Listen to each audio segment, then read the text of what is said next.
30-minute episode of the Atheist Experience, at least for a little while. The Public Access Studio has changed their guidelines and restricted all shows to 1-hour slots. So for the upcoming season, we will be moving, we'll be staying at the same time slot, but we'll be moving to the bigger studio, which we're hoping will solve some of the technical problems related to calls and audio. We'll see what happens. And we will be reduced to a 1-hour slot, which means I'll be shortening the announcements dramatically. We'll be relying on banners across the bottom to direct people to the website for more information. We will not remind everybody every week about everything that's going on. And we may shorten up the topic section of the show in order to get to calls. This also means that we're going to try to shorten calls in the future. And I don't mean that, everybody gets 20 seconds to make their case and then, we move on to somebody else. It's just that we will probably stop rambling calls or lengthy discussions a lot quicker than we have in the past. We're optimistic that this change to an hour won't be devastating for the show, and there are some people who think that may actually, force some changes that improve the show quality overall. And we're looking into possibly getting two 1-hour slots in future seasons, so we'll see how that goes. As we're moving to the other studio, the phone number will change. So this is the last week that the phone number, which they're going to put up in a second right over here, which is 512-477-2288. This is the last week that number will be valid at all. And the next week, October 3rd, there will not be a show. We're being preempted by the Mormons, something that happens every 6 months. So the next live show in the main studio will actually be October 10th. So we got this week's show at 90 minutes, no show next week, and then a show on October 10th. The announcements to get out of the way really quick. We want to congratulate Dave Silverman on being elected as American Atheist new president. Ed Buckner has retired, and Dave's just been announced, and we're looking forward to working more closely with American Atheists in the future, maybe getting Dave down here on the show to talk some, and other endeavors, so stay tuned for that. The October 8th through the 10th in the Dallas area is the Texas Free Thought Convention. You can go to texasfreethoughtconvention.com for more information. October 16th, I will be speaking at CFI in Tampa. November 16th, I will be at UMBC for a debate. We'll get you more details as we get closer to that date. October 2nd is the ACA's blood drive, and that closes out all of the announcements that I had. Awesome.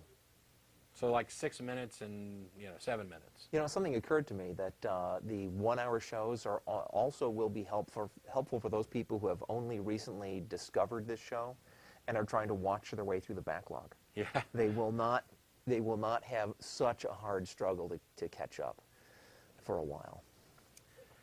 So we've got callers already on the lines, ready to go. I don't know if you had anything you wanted to mention quickly. No, let's go with calls. We're jumping right in. Calls are fun. Let's get the new model on the road. We've got Sean in Fresno. How are you? Hi, can you hear me? Yes. Hi, Sean. Cool. All right. I have evidence for a spaceless, timeless, intelligent, immaterial creator. My evidence is not a faith-based assumption or personal experience, and I think all the prior theist callers you've had are stupid. They are bad representatives of Christianity. So I'm going to present you guys with some evidence for a creator, and I'm going to use the law of causality to do that. First thing, second law of thermodynamics says that the universe is running out of energy. It cannot be eternal.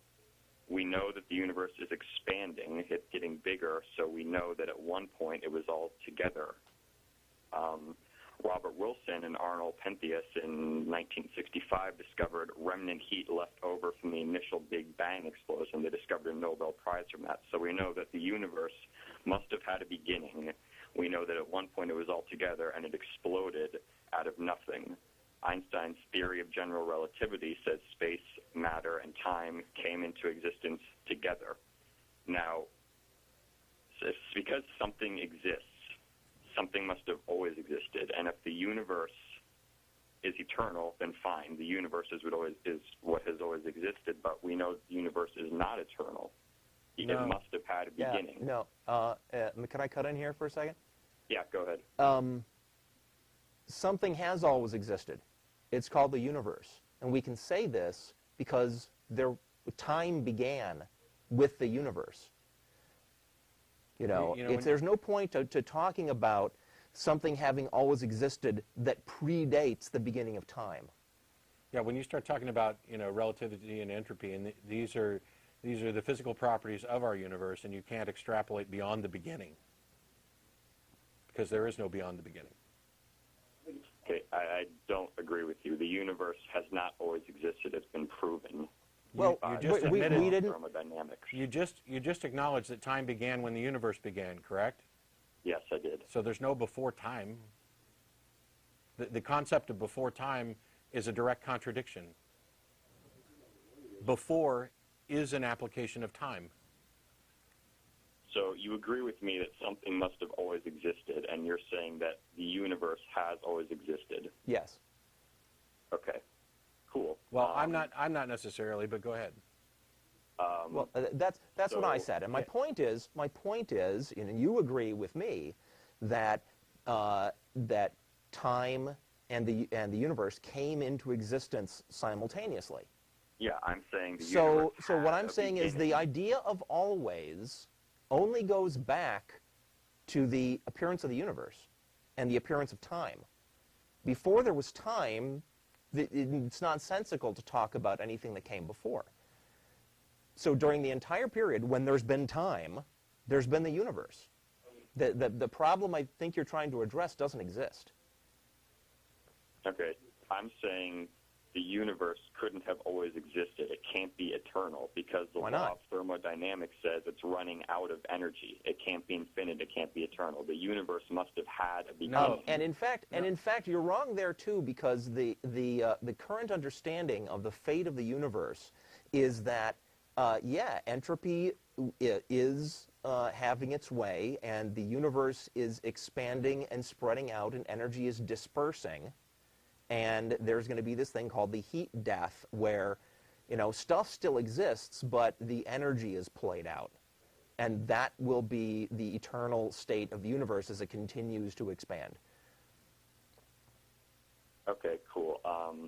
So I actually lied to your producer and to the chat room. I'm actually an atheist. I'm just playing God's advocate.